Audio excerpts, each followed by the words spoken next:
Tentang apa lagi ya? Tentang apapun yang dikatakan laikus Yanipar ini, semuanya adalah tentang dogma dan aturan-aturan tradisi gerejawi yang abad ketiga, yang menyimpang sana sini dan seterusnya. Apakah dia esensinya menyerang Alkitab? Nggak ada. Alkitab menarasikan Yesus suci, kudus. Bahkan keselamatan di dalam Yesus, di dalam kekristenan harus melalui Yesus. Kenapa? Yesus yang bisa menggambarkan kesucian, kekudusan dengan sempurna. Apa itu? Apa yang disebutkan? 1 Yohanes 4 ayat 7, siapa mengatakan mengasihi Allah tetapi dia membenci saudaranya, dia pendusta, karena Allah adalah kasih.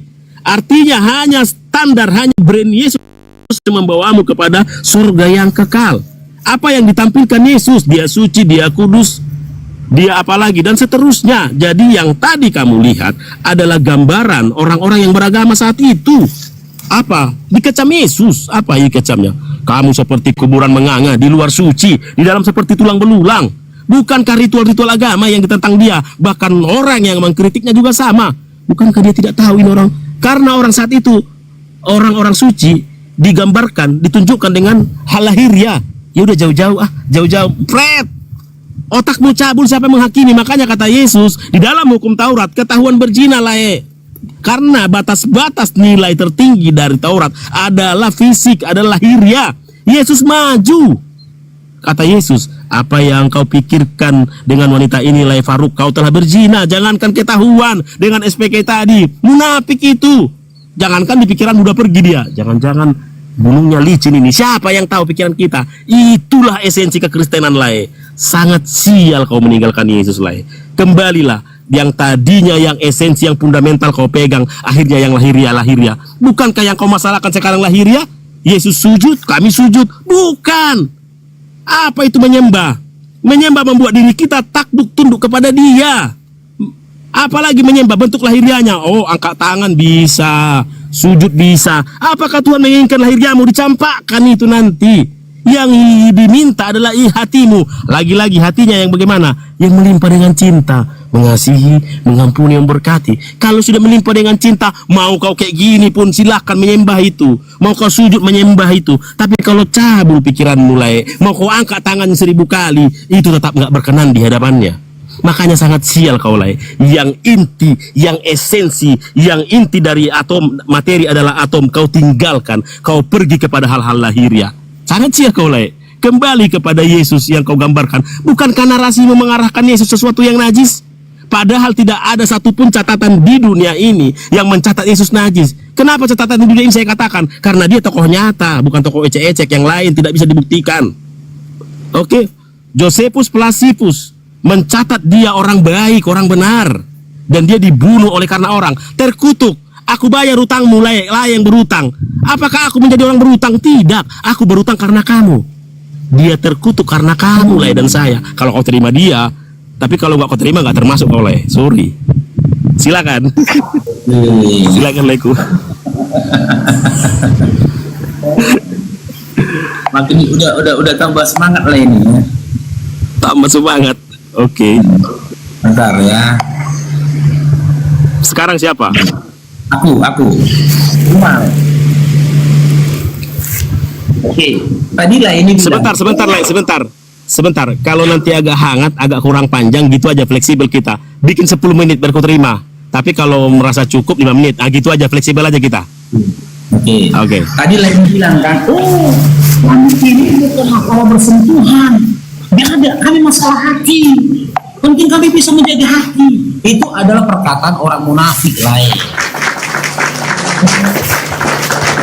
Tidak lebih pintar kita daripada yang daripada yang menciptakan kita. Lai bilang lagi, Rabi Yahudi itu boleh memegang pengantin. Berarti Lai nggak pernah baca memang hukum tradisi Yahudi. Somer Negiah, pernah dengar Lai tentang Somer Negiah? Pernah dengar?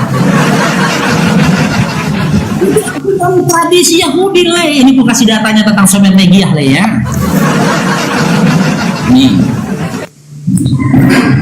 Dalam tradisi Yahudi ada aturan yang dikenal sebagai Somer Negiah yang melarang atau membatasi kontak fisik antara pria dan wanita yang bukan pasangan suami istri atau kerabat dekat. Maka aku pertanyakan, inilah alasan aku mempertanyakan kenapa Yesus itu nyaman dipijit-pijit sama perempuan yang bukan mahramnya dalam Lukas 7, 36-50 tadi.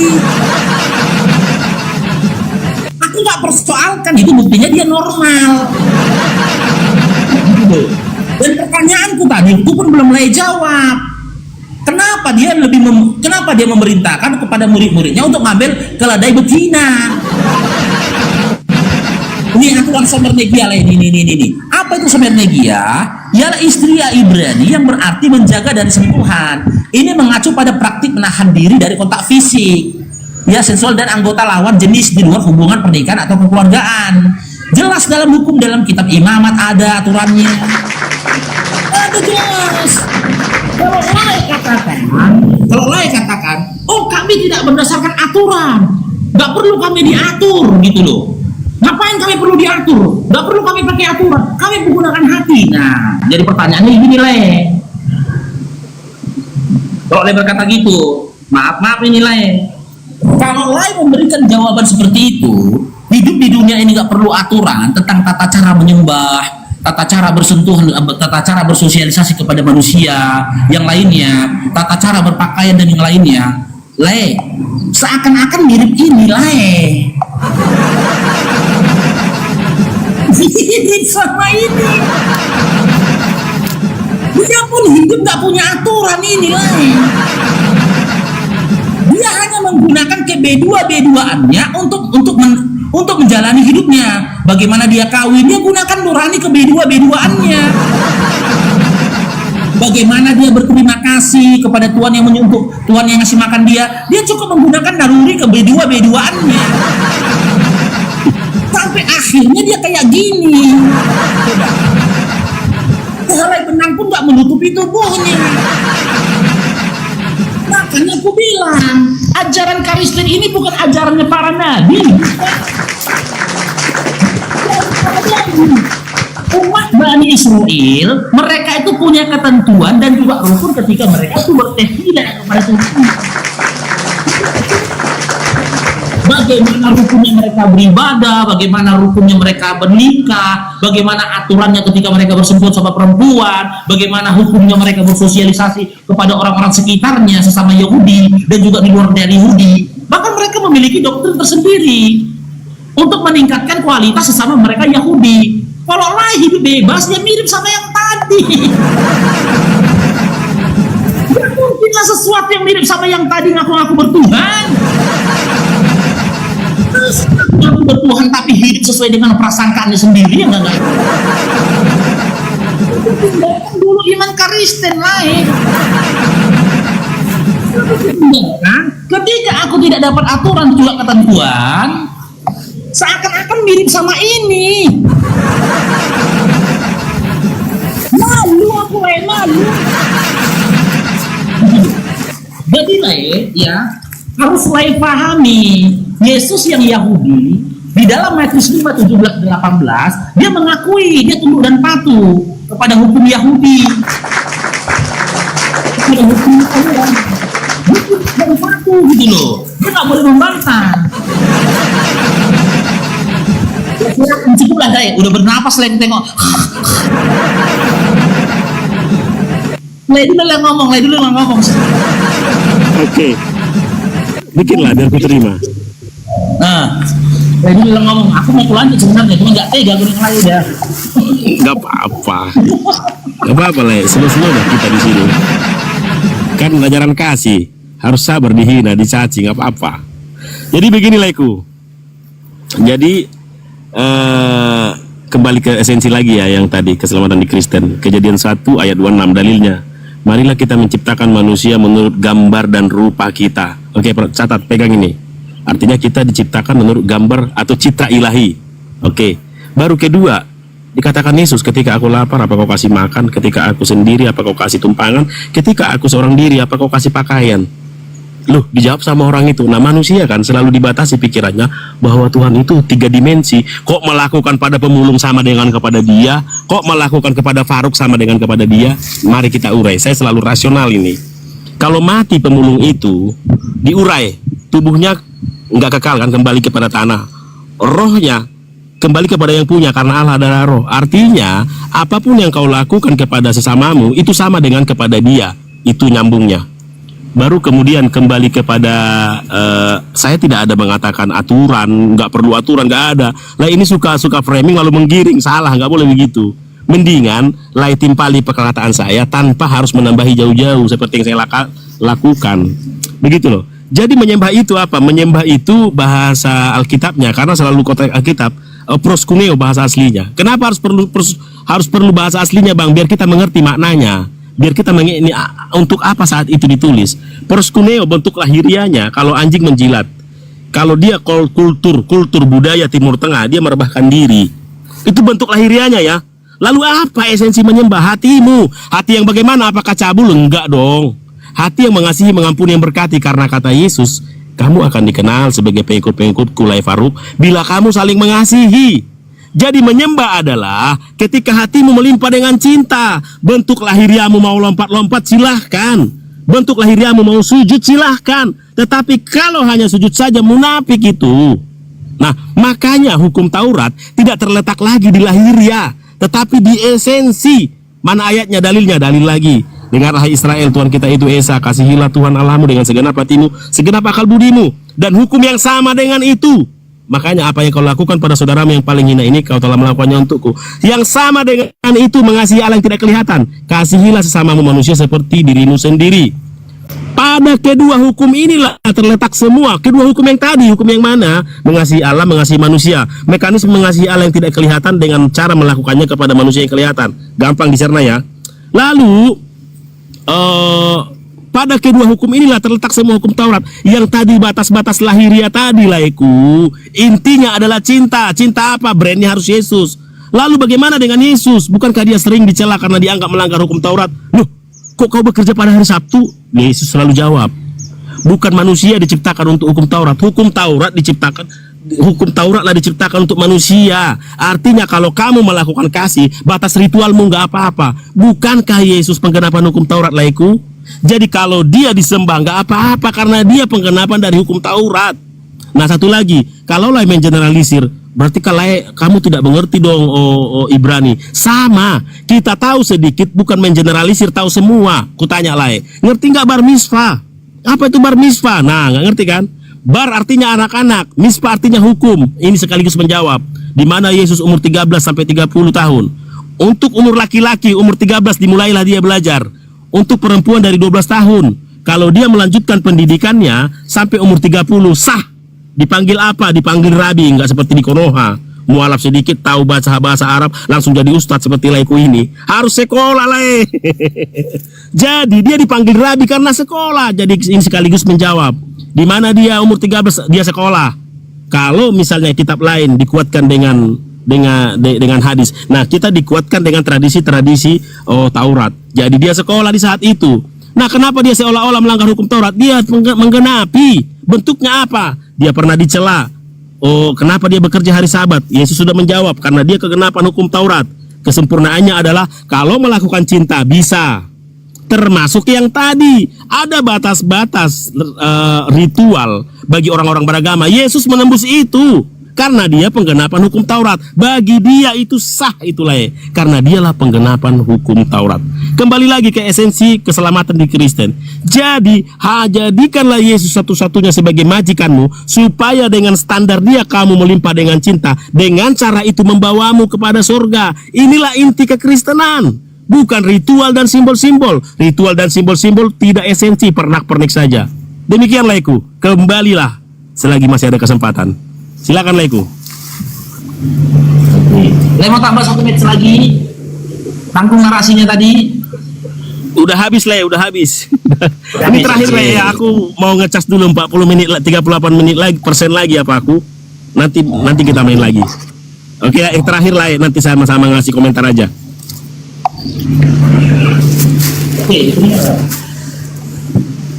Oke. Jadi ini hal ini mungkin yang luput dari perhatian dan pemahaman teman-teman Kristen, ya. Yang menghina dan menghujat Yesus itu bukan saya, tapi tulisan-tulisan dari Paulus. Saya sikapi yang pertama kali ya, sebelumnya tadi dikatakan bahwasanya Yesus itu suci. Di mana datanya? Cair dong di berkat. Baik. Di dalam Galatia 3:13 jelas dikatakan Yesus itu terkutuk.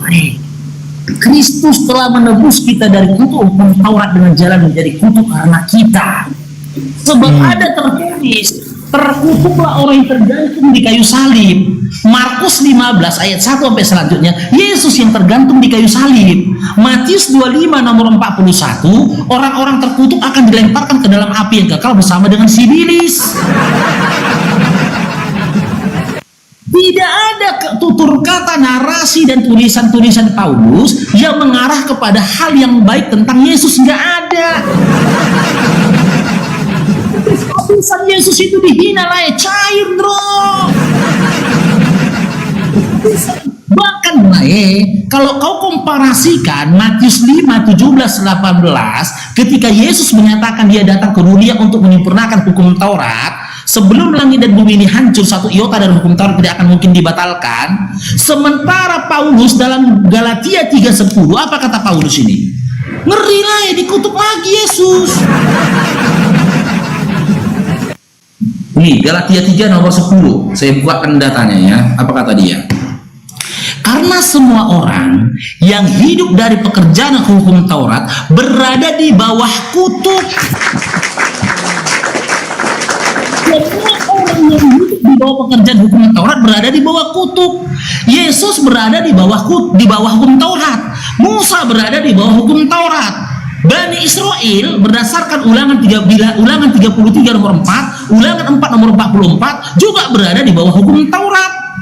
Dalam Galatia 3:10 ya, dalam Galatia 3 nomor 10, Paulus telah mengutuk mereka semua. Paulus ini pengutuk sejati lain. Narasi dalam Galatia 3:13 itu, Kristus telah menebus kita dari kutuk hukum Taurat. Kutuk hukum Taurat, dia anggap hukum Taurat itu adalah kutukan. Sementara hukum Taurat berdasarkan ulangan 4 nomor 44 dan selanjutnya kalau lagi baca, jelas dikatakan hukum Taurat itu sebuah ketentuan hukum yang diturunkan Tuhannya Musa kepada Musa untuk Bani Israel sesaat setelah mereka lepas dari cingkraman Firaun di Mesir. Tuhannya Musa yang membuat hukum Taurat dan memberikannya kepada Musa untuk baninya. Dikutuk sama Paulus juga Tuhannya Musa lain. Wah, habis dikutuk sama Paulus. Siapa yang gak dikutuk sama Paulus? Semua dikutuk. Yang lain harus beda-bedakan antara perkataannya Yesus dengan perkataannya Paulus. Kalau ke Paulus membunuh muridnya Yesus, umatnya Yesus itu tidak akan habis, akan ada-ada saja yang lahir kembali. Maka Paulus memiliki inisiatif yang lebih luar biasa. Dia berhenti membunuh jasad, tapi yang dia bunuh itu apa? Iman.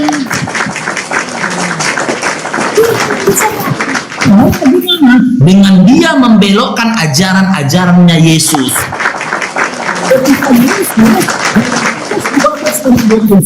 Yesus berkata, hukum yang utama dengarlah wahai Shema Israel, Tuhan Allah kita, Tuhan itu Esa. Roma 14 nomor 28, malah Paulus mengatakan Yesus yang Tuhan. Dalam Roma 14 nomor 9, dengan mati dan bangkitnya dia jadi Tuhan Yesusnya. Yesus mengatakan dia apa, Tuhan Allah itu adalah Tuhan yang Esa. Matius 11:25, Yesus bersyukur kepada Bapa Tuhan langit dan bumi. Malah Paulus mengajarkan untuk bersyukur kepada Yesus. Sama analoginya gini, ketika ada yang mengatakan kepadaku, Faruk, kau jenderal ya, itu penghinaan bagiku, mengolok-olok aku itu, karena mereka tahu aku satpam bukan jenderal. Malaikat dari Maria saja memandang Yesus itu manusia, Lukas 1:31. Yesus pun menyatakan diri dia manusia, Lukas 22 nomor 68 sampai 69.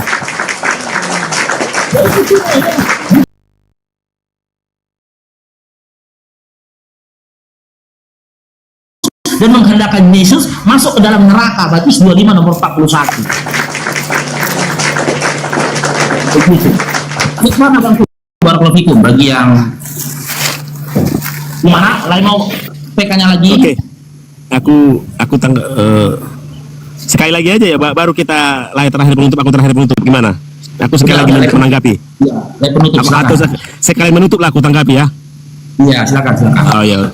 Oke, terima kasih Laiku Paruk. Jadi inilah kesalahpahaman yang membuat teman-teman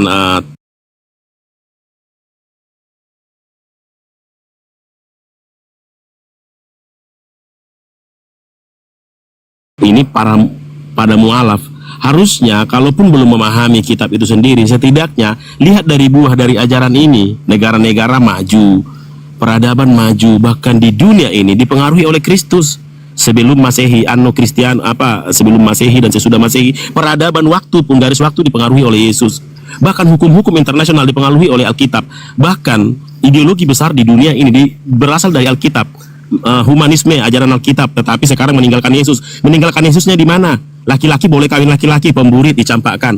Marxisme yang menjadi dasar dari si Marxis itu seorang teolog ya. Meninggalkan Yesus tapi berasal dari Alkitab. Apa itu Marxisme? Yang melahirkan ideologi sosialis. Nggak boleh orang kaya rampasin sama-sama. Alkitab mengajarkan harus makan kalau mau kerja.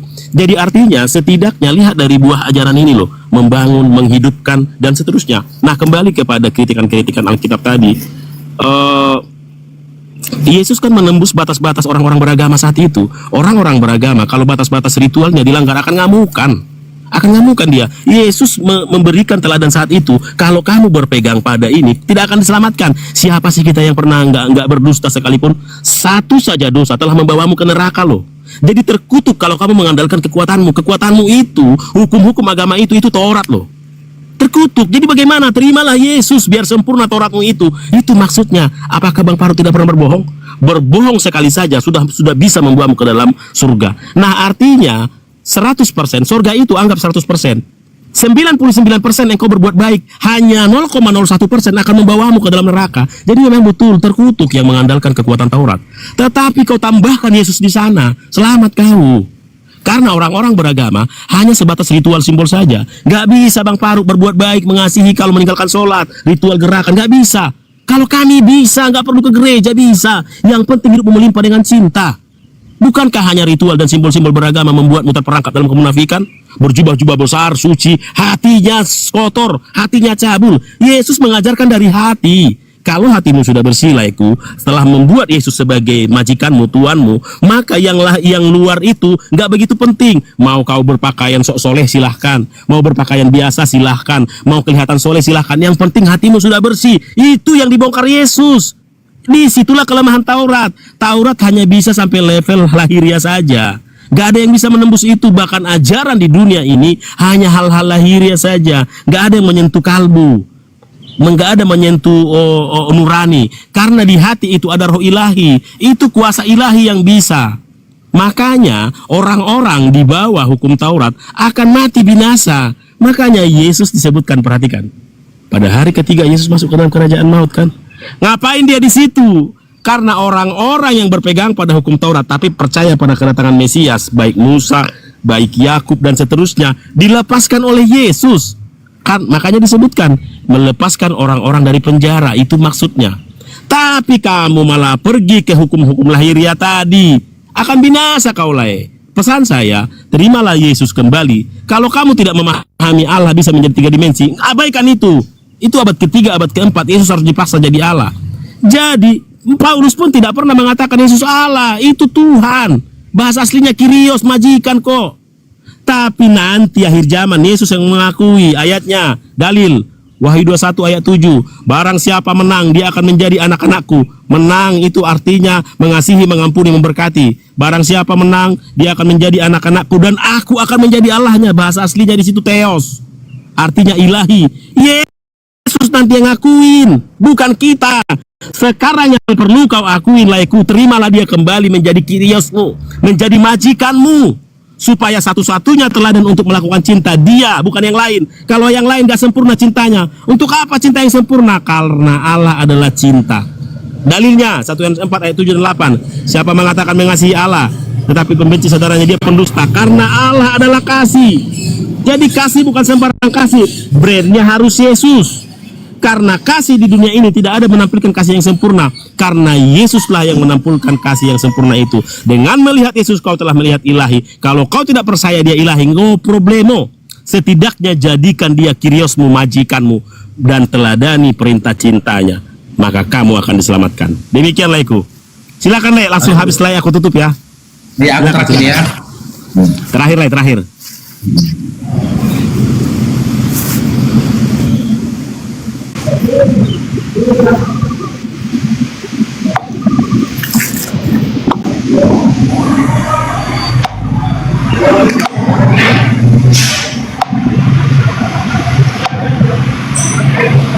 Oke, tadi di awal ya Laini mengatakan ya, iman Kristen itu tidak diukur berdasarkan perbuatan, tapi apa yang tersimpan di dalam hati dalam bentuk iman, kan gitu.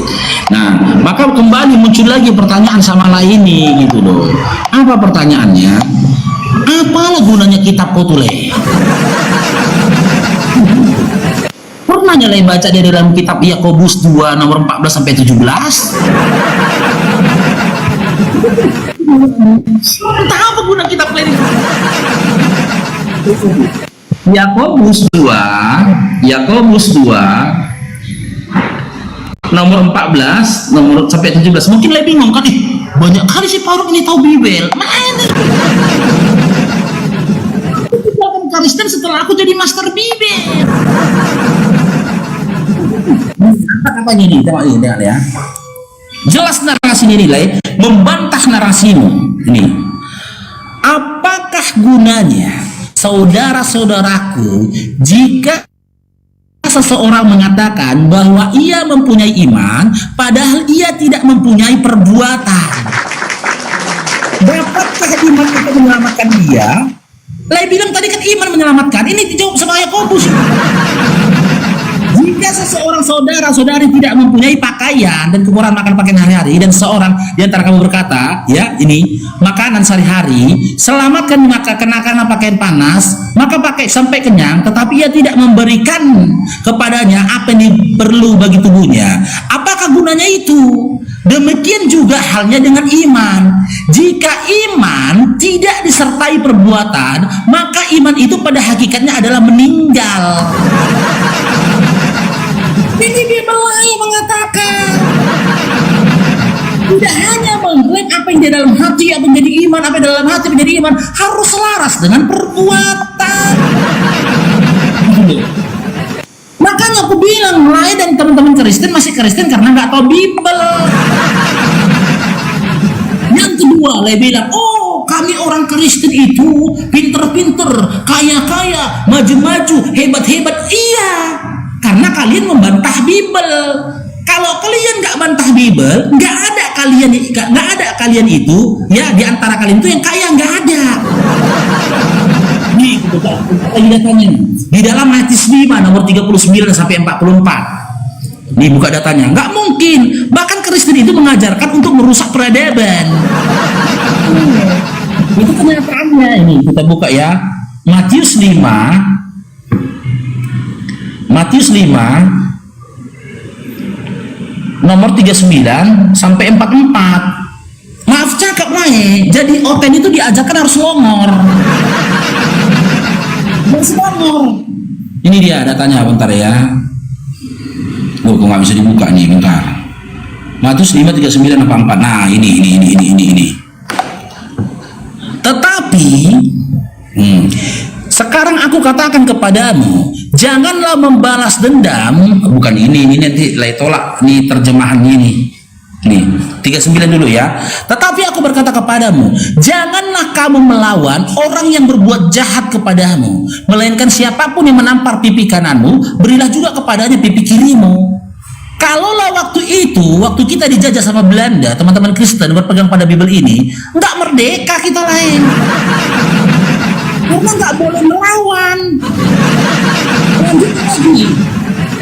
Teknik mematikan akal. Ini teknik mematikan akal ini. Ajaran untuk mematikan akal ini. Nomor 40 nih sampai 44 nih kita baca ini. Nih. Bentar ya. Kecil kali nih. Nih nomor 40 sampai 44 nih kita baca dulu bentar ya. Nih. Dan dari nomor 39 tadi udah ya. Dan berilah juga kepada pipi kirimu, dan kepada orang yang hendak mengadukan engkau karena menginginkan jubahmu, bajumu, serahkan juga jubahmu. Dan siapapun yang memaksa engkau berjalan 1 mil dan jalan dengan dia 2 mil. Berilah kepada orang yang meminta kepadamu, dan janganlah menolak orang yang mau meminjam kepadamu. Kamu telah mendengar firman Tuhan, tetapi aku berkata kepadamu, kasihlah musuhmu dan berdoa bagi orang menganiaya kamu. Kalau kalian diwajibkan memberi kepada setiap orang meminta sama kalian, kalian tuh miskin. Jadilah kalau kalian berpegang kepada Matius 5, 39-44 itu, ya, hancur peradaban, dibikin hancur. Jadi inilah ya, dengan kata lain, kalaupun ada teman-teman Kristen yang kaya, yang pinter, kan gitu, yang bisa menjadi duta besar untuk mendamaikan dunia, atau bahkan bisa melawan kezaliman di atas bumi ini, aku yakin dia adalah Kristen yang membantah Bibelnya. Di dalam Bible ini dilarang melawan orang yang berbuat jahat kepadanya. Ya, bahkan jika ditampar pipi kanan, kasih pipi kiri. Jika diminta pakaianmu, kasih jubahmu. Ini kan nggak diminta apa-apa, udah ngamuk-ngamuk Len. Kalau dia, janganlah kamu menolak orang yang meminta kepadamu. Siapapun minta sama lain, kasih. Contoh, ada orang yang minta istri lain, minta anak lain, kasih. Bahkan kalau ada orang meminjam, jangan tolak, kasih.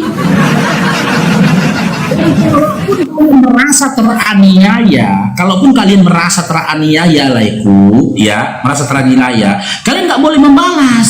Kalian bolehnya berdoa. Dan satu hal yang lebih mengerikan dalam 1 Petrus 2 nomor 18, ini data terakhir ini mengerikan ini. 1 Petrus 2:18, hai kamu hamba-hamba, tunduklah dengan penuh ketakutan kepada Tuhanmu, bukan saja kepada yang baik dan peramah, tetapi juga kepada yang bengis. Open kalau punya Tuhan, meskipun bengis harus tunduk. Dipeli, dipijak-pijak, dia apapun diperlakukan kepada dia hal-hal yang bengis, sesuatu perbuatan yang bengis, dia harus tunduk. Ini namanya bundir. Kayak apa ini membiarkan seseorang itu terzolimi?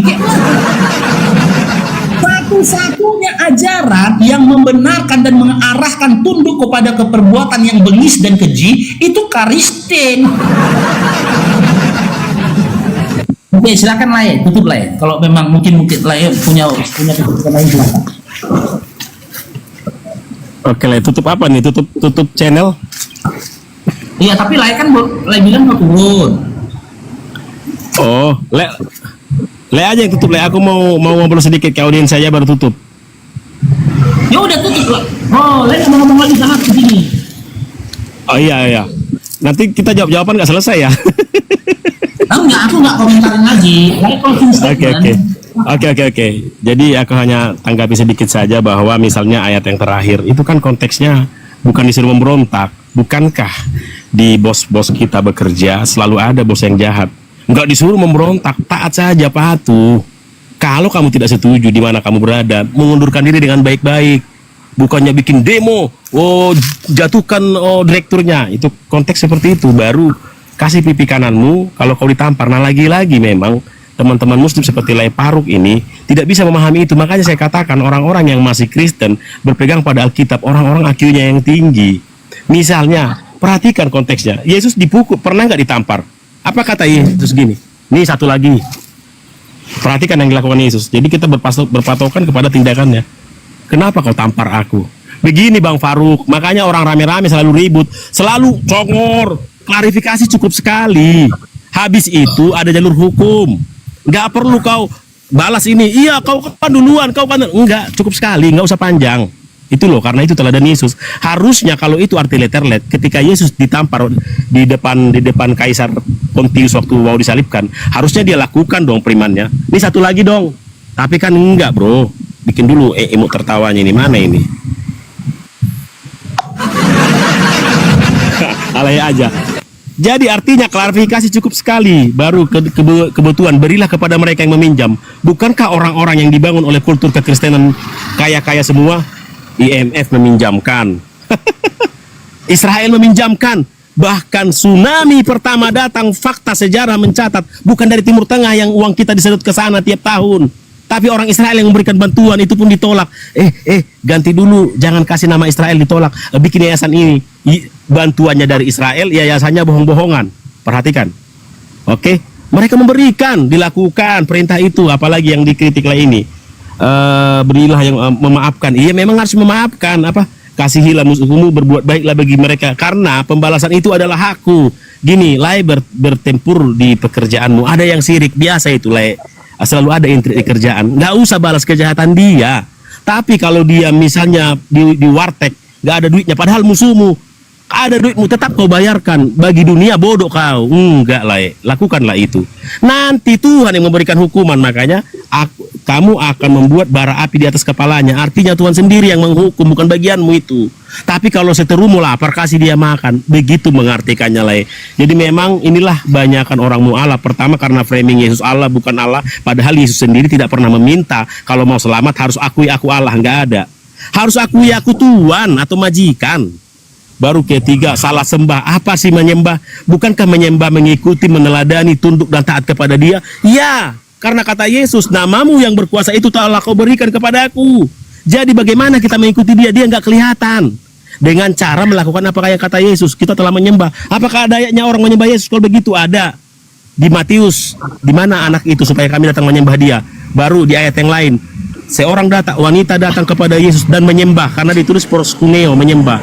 Jadi semua yang dikatakan Bang Faruk ini menyembah ayatnya. Menyembah itu latria. Matius 4 nomor 10, Lukas 4 nomor 8. Menyembah ada itu dua, latria, bukan proskuneo. Ada dua, Le. Tapi yang utama proskuneo dan latria. Yesus tidak pernah proskuneo. Kalau proskuneo itu penghormatan manusia kepada manusia. Kalau latria kepada manusia kepada Tuhannya. Seperti mana yang dikatakan Yesus dalam Matius 4:10, Lukas 4:8.